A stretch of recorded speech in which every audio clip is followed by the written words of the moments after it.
बच्चों, आज हम लोग जानेंगे क्रय मूल्य, विक्रय मूल्य अर्थात लाभ और हानि। क्रय मूल्य और विक्रय मूल्य का मतलब होता है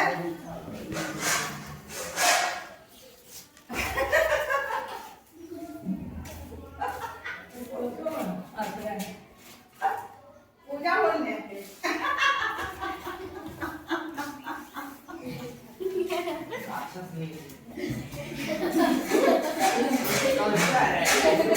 का कुछ कारण था, वह वजह मैं बता नहीं सकती हूँ। एक दुकानदार ने एक कुर्सी, एक दुकानदार खरीदता है एक कुर्सी 375 रुपया में, 375 रुपया में खरीदता है। खरीदना का मतलब ही हो गया क्रय। इसमें हम लोग को समझने में कोई दिक्कत नो मैम। खरीदता है का मतलब हुआ क्रय मूल्य। क्रय मूल्य। उतना जरूरी नहीं लिखना है कि कुर्सी का क्रय मूल्य है ना। क्रय मूल्य चाहे कुर्सी रहे या दीवार घड़ी रहे या कुछ रहे, क्रय मूल्य है 375 रुपया। उतना प्रश्न बार बार देखने से ठीक है कि इसको साफ सुथरा से लिख दे। खरीदी तथा 400 रुपया में बेच दी, यानी विक्रय मूल्य 400। Yes ma'am. हम लोग खरीदते हैं तो बस खरीद मूल्य तक ही खरीदे और उसको उसके बाद उसमें बैठना शुरू कर दिए। परंतु जो दुकानदार दुकानदारी करता है, दुकानदार का मतलब है वह दुकान खोले हुए, उसको खरीदना और फिर उसकी कुर्सी को बेचना पड़ता है और उसी में वह लाभ कमाता है।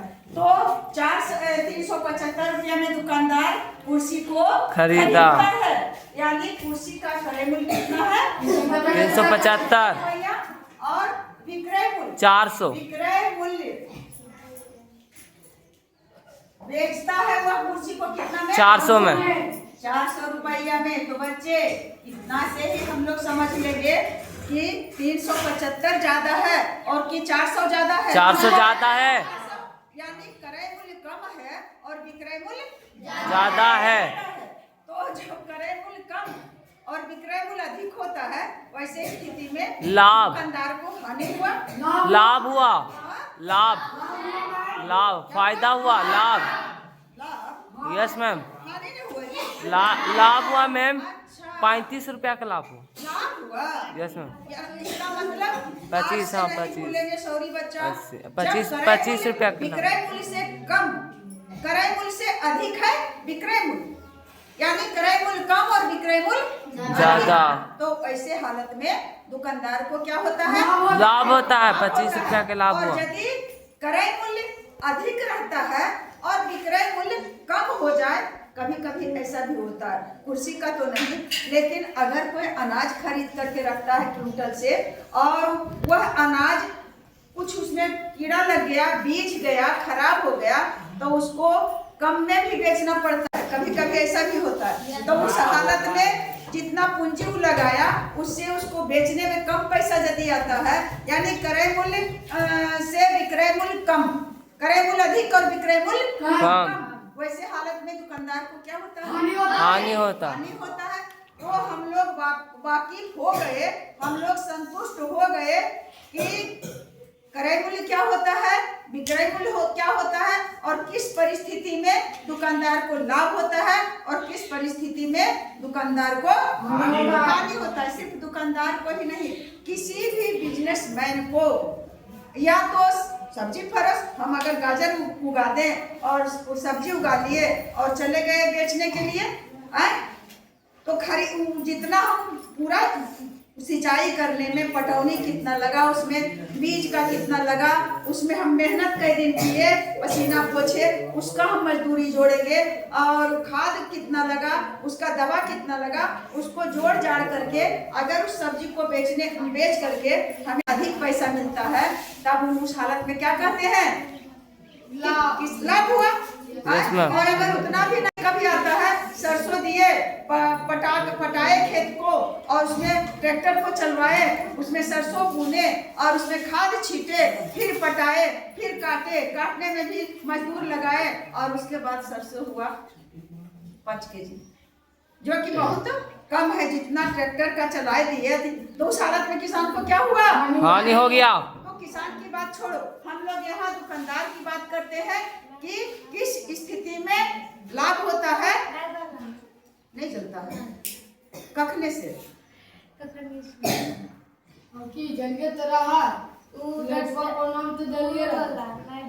कौन वाला जल तो रहा है। तो किस स्थिति में लाभ हुआ मैं दोहरा देती हूँ। तो दिया है कि एक दुकानदार ने एक कुर्सी 375 रुपया में खरीदा तथा 400 रुपया में बेच दी। तो खरीद मूल्य अर्थात क्रय मूल्य और बेच मूल्य विक्रय मूल्य। हम क्रय मूल्य को शॉर्टकट में ऐसे भी लिख सकते हैं। मैं क्रय, एक बार बता यस देती हूँ। मैम, हम जानते हैं। हो गया विक्रय मूल्य है ना, क्रय से क्रय और विक्रय से विक्रय मूल्य लिखेंगे तो झट से ऐसे करके लिख देंगे। हो गया विक्रय मूल्य। क्रय नहीं देंगे आपसे, पहली बार दिए है क्रय पूरा पूरा। और अगर इससे भी नहीं होगा तो हम क्या कर देंगे, यह दे देंगे या क्रय मूल्य यानी सीपी। क्या हुआ? सीपी। सीपी सीपी कितना है? 75 रुपया। और एसपी विक्रय मूल्य क्या? एसपी एसपी सेल प्राइस कितना बचा? 400 रुपया। ये भी रह सकता है। यस मैम, क्रय मूल्य और विक्रय मूल्य ये भी रह सकता है। Yes ma'am, yes ma'am. तो हम लोग अब जान गए हैं तो इतना लंबा चौड़ा देने से क्या फायदा, यही देते हैं कम ही मतलब ना। Yes ma'am. एसपी और सीपी को छोड़ो, लेकिन विक्रय मूल्य। Yes ma'am. क्रय मूल्य 375 75 रुपया। विक्रय मूल्य और 400 विक्रय मूल्य 400 रुपया। ऊपर अब प्रश्न को हमें देखना है कि अब तो दिया हुआ है क्रय मूल्य कितना खरीदा कितना बेचा, पूछ रहा है क्या चीज है। तो पूछ रहा है एक दुकानदार उसका लाभ प्रतिशत, लाभ नहीं पूछ रहा है प्रतिशत, लाभ पूछ रहा है प्रतिशत। लाभ प्रतिशत। यदि लाभ पूछता तो हम झटपट क्या करते, विक्रय लाभ कैसे निकाला जाता है? विक्रय मूल्य से क्रय मूल्य को इसका घटा सूत्र नहीं याद करेंगे, अपने माइंड से हम सूत्र को बनाएंगे कि यदि क्रय मूल्य कम है और विक्रय मूल्य अधिक है तो लाभ यानी क्रय मूल्य से जितना अधिक है वह हमारा क्या हो जाएगा? 25 लाभ। है कि यही बन गया सूत्र। यही क्या बन गया बच्चा? सूत्र बन गया कि लाभ बराबर होता है, क्या करेंगे, क्रय मूल्य माइनस क्रय मूल्य। क्रय मूल्य। यही सूत्र बन गया। अरे Yes, सूत्र sir. क्या बनेगा, यही तो करना है। Yes, है ना? तो लाभ बराबर उस सूत्र के अनुसार निकाल ही देते हैं। विक्रय मूल्य 400 माइनस 375 375 रुपया अर्थात 25। 25 रुपया बन गया। लेकिन प्रतिशत इसका निकाल, प्रतिशत निकाल। अगर प्रतिशत नहीं होता, अगर इतना ही होता तो हमारा मैथ सॉल्व हो जाता। सॉल्व हो गया। लेकिन यहाँ दिया है प्रतिशत ज्ञात कर, लाभ प्रतिशत।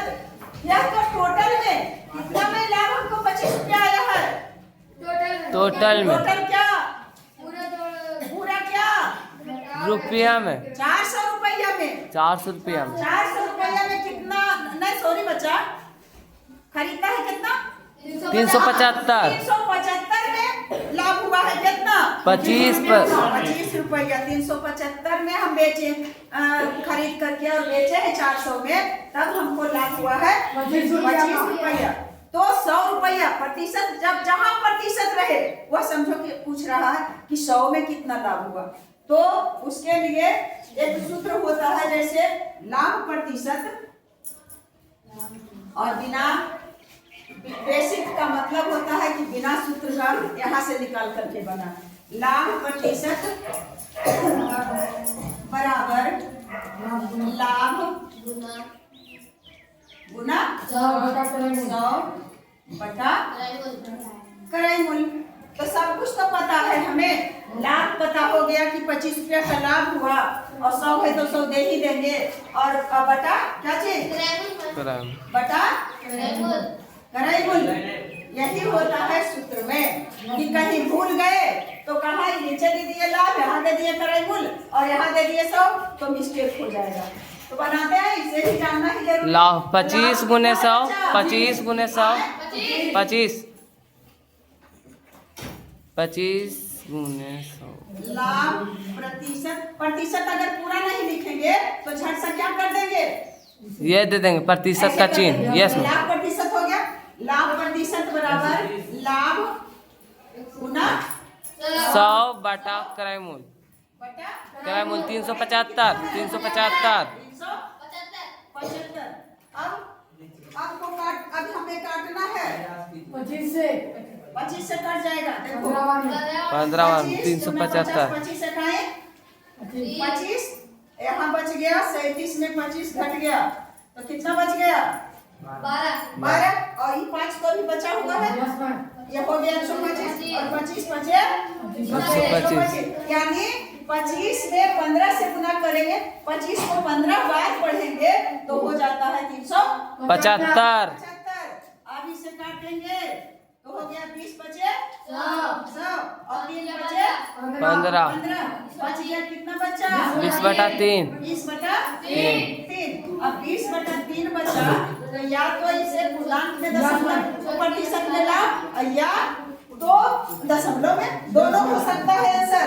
तो 20 बटा 3 का मतलब ये होता है कि 3 से भाग देना, 3 छके 18, यहाँ बच गया। इसे लिख सकते हैं बराबर 6.2 बटा 3 30% या और लिख सकते हैं कुछ दशमलव और 3 छक 18, फिर भी नहीं कट रहा है, इसलिए 2 ऐसे रहेगा तो ज्यादा अच्छा है कि हम क्या कर दें पूर्णांक में 6.2 बटा 3, 6.2 बटा 3%। मुझे नहीं पता है क्या चीज नहीं पता है, यह जो सूत्र है लाभ प्रतिशत बराबर लाभ गुने 100 बटा किराया मूल नहीं पता है, तब कैसे बनाएंगे, कितना में बन जाएगा, तब बनाएंगे कि कितना में लाभ हुआ है भाई। तो यह जो 25 रुपया का लाभ हुआ है, कितने रुपया में लाभ हुआ है 25 रुपया, 25 रुपया में लाभ, 25 रुपया तो लाभ है। अच्छा 375 रुपया में 375 में लाभ हुआ है। हाँ यस मैम। तो चूंकि 375 में लाभ जितना का लाभ होता है 25 रुपया का लाभ, कैसे भी लिखे या तो लाभ होता है 325 रुपया, जैसे लिखने का अपना तरीका है।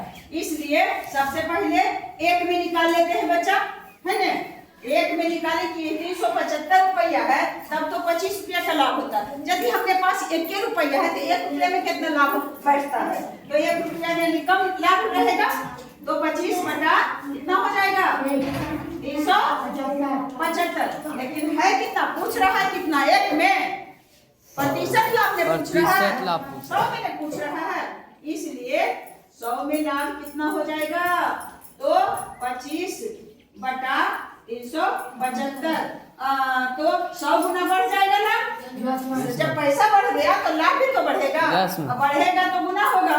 अब इसको काटेंगे 25 और कितना से कटा था 15 बार में 15 से, तो काट दिए और उसके बाद 3 बचे 15 और 20 बचे 100 आ गया 20 बटा 3, 6.2 बटा 3, 6.2 बटा 3 प्रतिशत, 3 प्रतिशत। तो कहाँ हम लोग उधर तो उससे कोई मतलब नहीं रखे मतलब कि लाभ प्रतिशत क्या होता है, उसका सूत्र क्या होता है, बिना सूत्र का भी तो उतना ही आया। तो हम लोग सूत्र कोई अलग से नहीं होता है, बस जो करना है वही सूत्र बन जाता है।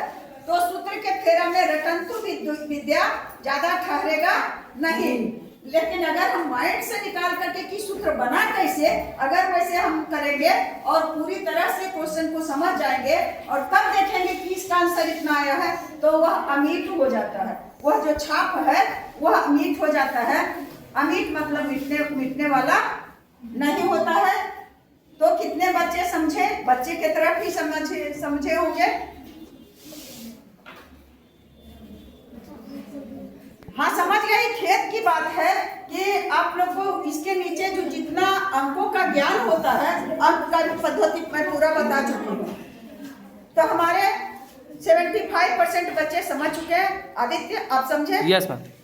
Thank you. आप लोग भी समझे होंगे। धन्यवाद।